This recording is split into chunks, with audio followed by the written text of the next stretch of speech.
I'm receiving the award for my work in environmental and sustainability practices in the Cayman Islands. I was the co-founder of Sustainable Cayman and have also been involved in a range of other community-led conservation and sustainability projects.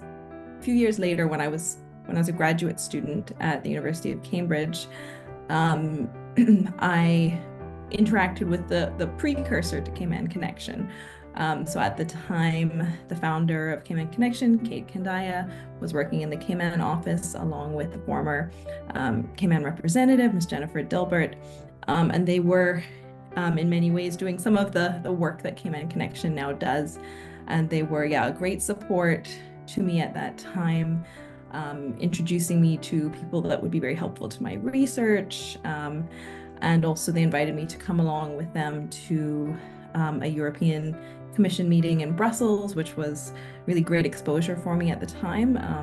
And so I'm really pleased to see the growth of Cayman Connection because, although my time as a student was kind of before Cayman Connection was really formed, I certainly saw the need for that sort of support for students and others who are living abroad.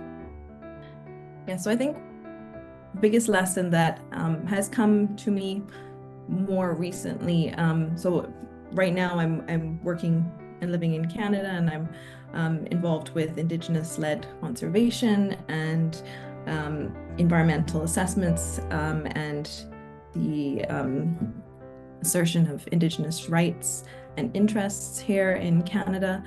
And so one of the lessons that has really brought out for me, reflecting on the work of the past sort of 2 decades in Cayman, to quote one of the more famous environmental activists of our day, Greta Thunberg, there's no climate justice without social justice. And I think, this is, I think we are also seeing in Cayman the changes over time, both to our environment and to the conditions that people are living under, economic stresses, cost of living, a health system and education system that are not really supporting our people. People are feeling, a lot of Caymanians are feeling that they've slipped through the cracks. And so as critical as it is to protect our natural environment, it is critical that we equally address social injustices. And together they're like intricately interwoven, and we have to bring both of these along and address them equally. So I'd say that is one of the kind of key lessons that have come to me more recently.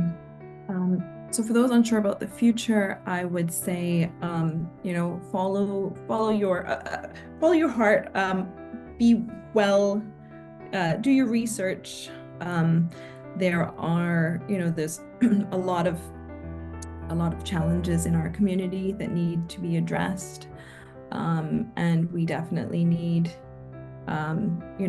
we need our young people to be filling those gaps and be the ones who are solving those problems for us. We can't rely on people from other countries to solve the issues with our education system or our planning or strategic planning, conservation. We need to be solving those ourselves. So I would say for young people to both reflect on what they are passionate about, but also the issues in our community that need to be solved, and see what role they can play in finding solutions.